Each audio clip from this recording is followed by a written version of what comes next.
Thank you for listening to Reverberate, a Berean Bible Church podcast. Throughout Ecclesiastes, Solomon uses the word Hevel to describe life. It literally means breath and is often translated vanity or worthless. In this episode, we'll talk about why, if life is like a breath, can it still be good? Is vanity perhaps not the best translation of that word? We'll also discuss how good gifts can become burdens and even idols when we ask them to carry eternal weight. Let's get into it.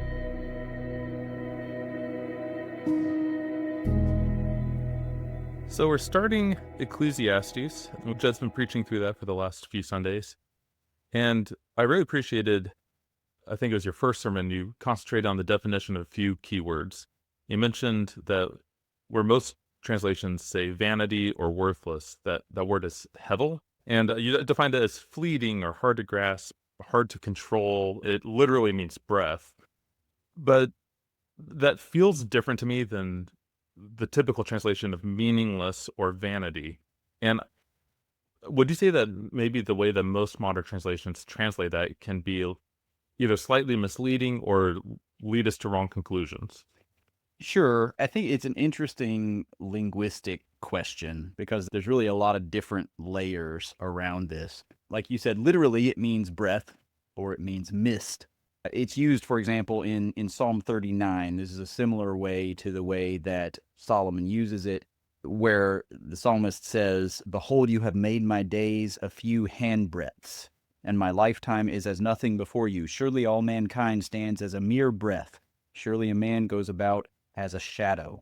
And he repeats that again a few verses later, where the point there isn't, "You've made my days meaningless, worthless, garbage." It's not that. It's just that they're so passing. They're so fleeting. They're quick. And that's what he's using, breath. And it's literally the same word. It's hevel. So it's, "You've made my days a hevel," essentially. So the literal use is breath, which means then we have to say Solomon is clearly using it in a way that's not just the literal use. So what is he actually saying? He's not saying breath, breath, all of life is breath. He's using it in a poetic way. So one of the challenges is we have a concrete word used in an abstract way and go, all right, what does that actually mean? And it could mean something like meaningless or vanity, but breath in itself doesn't have a negative connotation. If I were to ask you, is breath good? Well, of course it's good. Depends on what you use it for. Depends on if you're running out of it or not. There's things you go, yes, breath is a good thing to have. And so when Solomon talks about this, when we read, and this is where it can be potentially a little misleading, when we read meaningless or vanity, I think that we hear a negative connotation to it that the word breath by itself doesn't have, which also gets us to another interesting point from a linguistic standpoint, and that's the way that they actually use the word vanity. So it comes from the King James translation used vanity, and then it's been translated that way since. And the way that it was used back in that time, for example, there's a quote from a theologian really close to the King James time. He says, "Nothing in the heavens can be seen which argues for chance or vanity or error." So he says, when you look up at the sky, nothing says this world is random, that's chance. Nothing says this world is wrong, that's error. And vanity is the other option. And the way he's using it is to say, this is not, when we look at the sky around us, we see stuff that says it's fixed. It's there. The stars are there and they're there every night, and the same stars there every night. And so when he uses it there, he's using vanity in a way we don't normally use it, but it's tied to that sense, even in the English word usage, it's tied to that sense of fleeting. He says, nothing in the heavens is fleeting like that. It's all fixed. It's established. Or we use the word vanity for pride, and that's a metaphorical use. So if you think about what is that? Essentially, that kind of pride is thinking something is substantive and solid when it isn't, right? We'll make these kinds of conversations like, I will say it's not boasting if it's true, which is not always true. It can be, obviously, pride and boasting. But we do say, if you come and you say, oh, I'm pretty good at some specific skill, I'm pretty good at music, or I'm pretty good at basketball, and you say, that's not necessarily pride or vanity if you're really good at it. But if you act like my basketball skills have this great substance to them, when in fact they're nothing, they're a breath, that's vanity, that's pride. So we use it in a similar way. Even in that context, there's a sense of fleetingness. Or Another one close to the King James language when John Bunyan wrote Pilgrim's Progress. He described a place called Vanity Fair. And if you see the way that he describes it as a place of distraction, it's not full of only sin. In fact, he describes it as including houses and lands and trades and honors, all kinds of good things, and husbands and wives and children and parents, good things. He describes it also as sinful things. But the point is, when he says it's Vanity Fair, it is a distraction from what is truly eternal, from getting to Celestial City in Pilgrim's Progress is the way that's used. So he calls it vanity on purpose. He doesn't mean every one of these things is sinful in itself. He doesn't mean that they aren't good, because he refers to things like husbands and wives and homes and lands, all things that can be good things. But there's something about them that tags them as vanity in his understanding. So even in English, we have this distinction, if you go back to the old usage, where they're saying there's something that's not substantive and lasting, which is why I think we get back to the word breath. I don't think that the translations are necessarily a problem, but they absolutely can mislead us. We have to understand the way that he uses this and the way he uses it throughout the book. So typically, if you read something like vanity as this is meaningless and worthless, then you read through Ecclesiastes, Solomon saying things like wisdom is vanity. And you think, how could he possibly be saying that? So usually what happens is people interpret it as Solomon's just declaring all of this kind of depressing, I don't believe any of this is any good, it's all meaningless. And usually they conclude, but he gets to the end of the book and he has a little bit of a change of heart, essentially. I think it's better for us to understand he's using a concrete term, which meant breath, that fits with this sense of fleeting. And that's why I use certain words to describe it, like fleeting. It doesn't last in that sense. Like hard to grasp, because he pairs that with striving after wind. You're trying to control something that you can't control. And so what it ultimately means is breath. And I think where we should think is this is what passes on. It's something that I can't grab in itself and make it truly substantive in itself. So we could even use meaningless. And I would just say, it's meaningless, to use Solomon's phrase, under the sun. So if we were to say life is meaningless, apart from something that exists after life, there is a sense in which it's meaningless. Even secular atheists will argue that. They'll say, if you stop and really think about it, your little existence, your little blip on the billion-year timeline, on the tiny planet, in the tiny galaxy, and then they're like, what's really the point of all of it? So they would recognize if there's not something beyond, it at least can feel meaningless. So in the sense that it's meaningless because it in itself has no meaning, if you don't consider it something more than under the sun, sure. It's vain in the sense that it's not substantive enough to accomplish what we look to it to accomplish, or in the sense that it's fleeting, hard to grasp. I think that sense of breath. I also think it's important for us, and we've talked a little bit about this, that to understand that the Eastern way of talking about things isn't the same as the Western way. So if we were going to do a Western version, we'd probably say, vanity of vanities, footnote, and here is how I define vanity. This is exactly what it means. This is exactly what it doesn't mean. Solomon doesn't do that because he's not operating in a post-Enlightenment Western world. So instead, if you want to say, I don't know exactly what vanity means, you really need to keep reading through the whole book.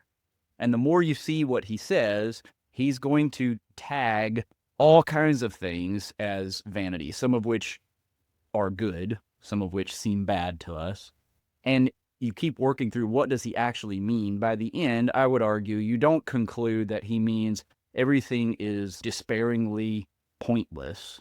He means that apart from eternity, it's so fleeting, it's so impossible for us to control that it can't give your life the worth, the value, the significance that we want it to give. So that's helpful, because I feel like a lot of times when we read Ecclesiastes, especially if you have words like worthless or meaningless, you automatically think bad. You mentioned that. And it's easy to see that when he talks about pursuing a life of pleasure only for a life of pleasure's sake. We can see why that's bad. Sure. But then when he, like I said, he calls even the pursuit of wisdom Hevel. So I guess expand on that a little bit. Can Hevel, something be Hevel? Can life be Hevel, but still be good? Yeah, that's a great question. And it really gets to one of the major false teachings that came about in the New Testament as well, actually. And that's the Gnostic basic idea that physical things in general are bad and spiritual things are good. So this category that says if there's a job and therefore it gives me food, I can survive that, I can enjoy it a little bit, but it's not good. And ultimately, it'd be better to deny myself physical anything for spiritual good, right? There's this sense that we look at this body, this life, and the Gnostic heresy part of it was to say physical things are bad, spiritual things are good. Part of what Solomon's doing way before Gnosticism, but nothing's new under the sun, as Solomon says. Part of what he's doing is saying there's actually a way that physical, passing, fleeting things are in fact good. And so if you ask, can life be Hevel and still be good? If I were to say it the other way and say, can breath, I'm breathing right now, you're breathing right now, can breath be breath and still be good? Of course it can. As long as we know what it's supposed to be, then it can be good and be fleeting, right? And nobody thinks, I've got a breath, I'm going to breathe a really good breath now, and I don't have to breathe again. Nobody thinks that, but breath is meant to be that way. It's, if you think about the way when you have a small child and you want to enjoy every moment, which you should. I hope you do. Now think about what happens when you have somebody who they really enjoy their 2-year-old and their 3-year-old and their 4-year-old, and they get to, say, a 13-year-old, but they still want to treat their 13-year-old like a 3-year-old.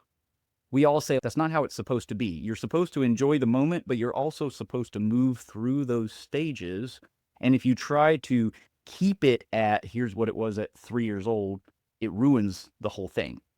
It's the same way when you talk about life. Life is good, even though it's not eternal, right? That'd really be the opposite. If we were to say we have fleeting, the opposite would be eternal. So if this physical life is not eternal, if youthful health is fleeting, which we all know it is, and nobody would argue that it's not. We'd say you might be healthy for a long time, you might be healthy for a short time, but at some point, aging is undefeated. You get older, and none of us think it's bad because it doesn't last, because we know it doesn't last.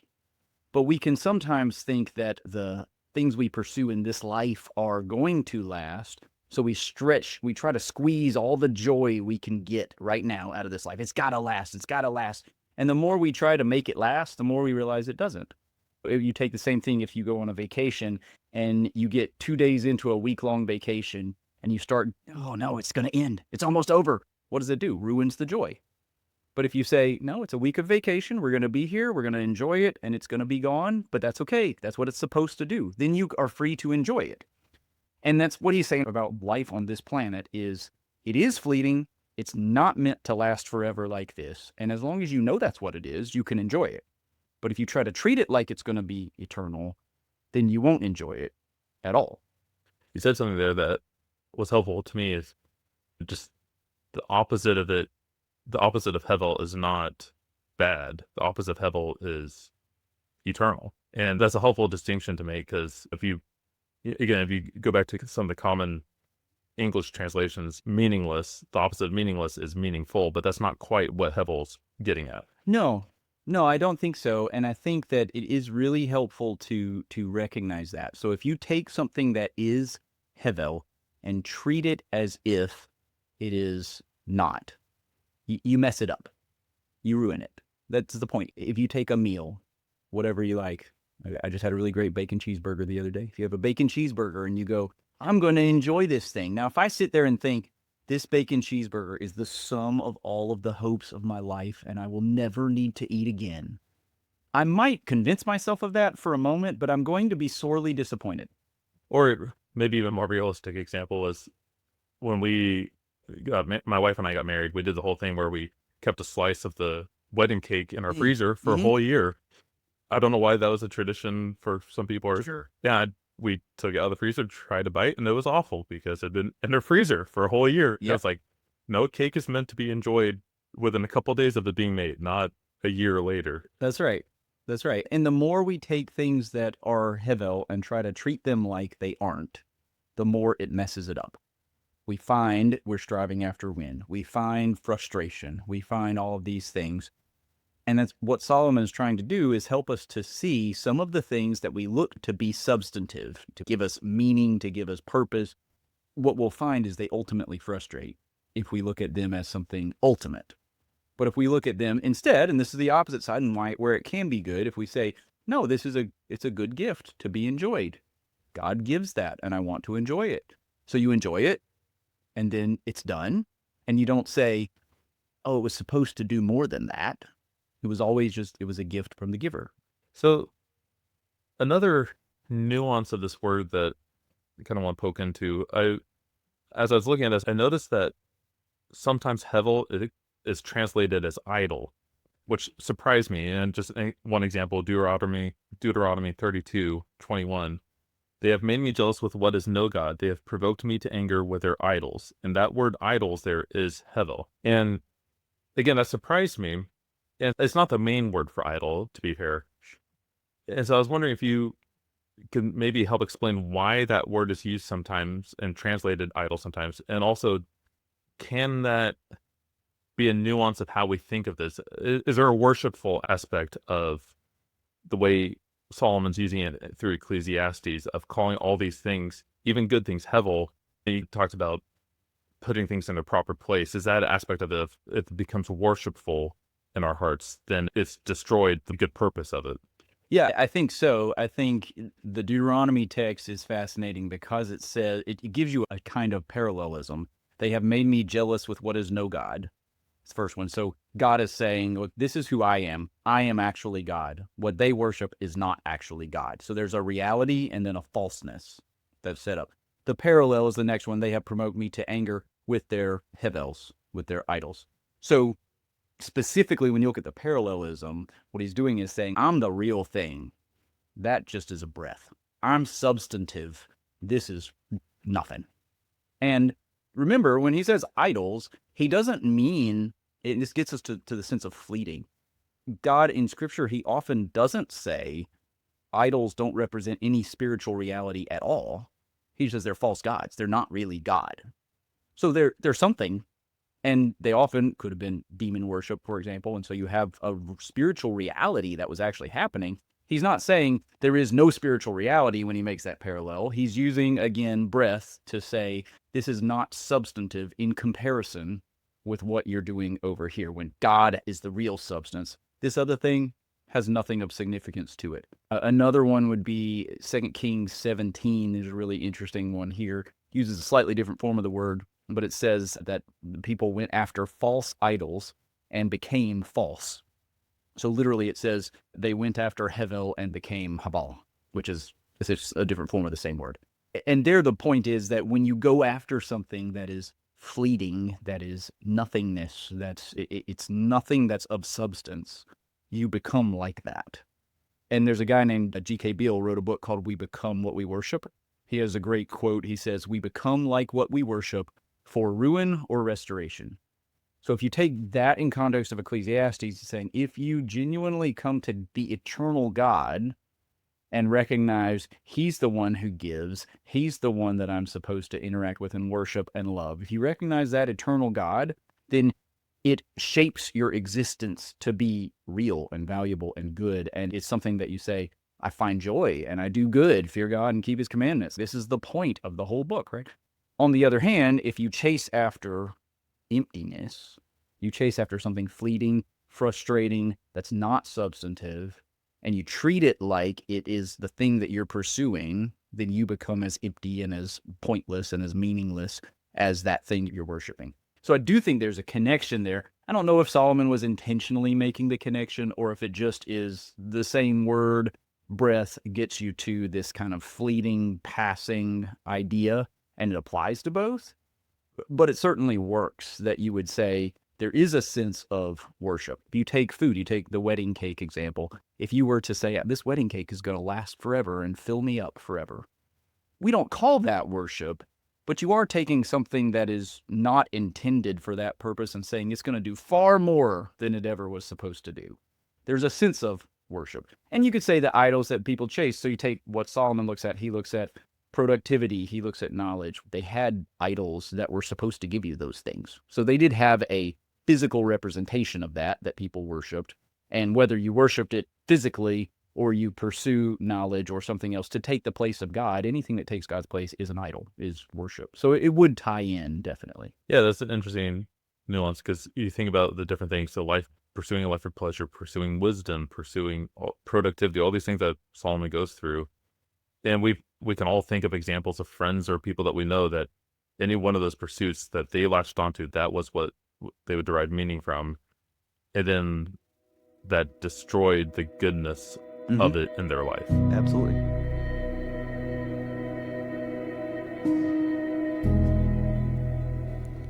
Ecclesiastes teaches us that life under the sun is fleeting, but God's good gifts can still be received with joy when we stop asking them to be eternal. Next time, we'll talk about how our grasping for control leads to fear and anxiety, and how to tell the difference between living wisely and trying to control our lives.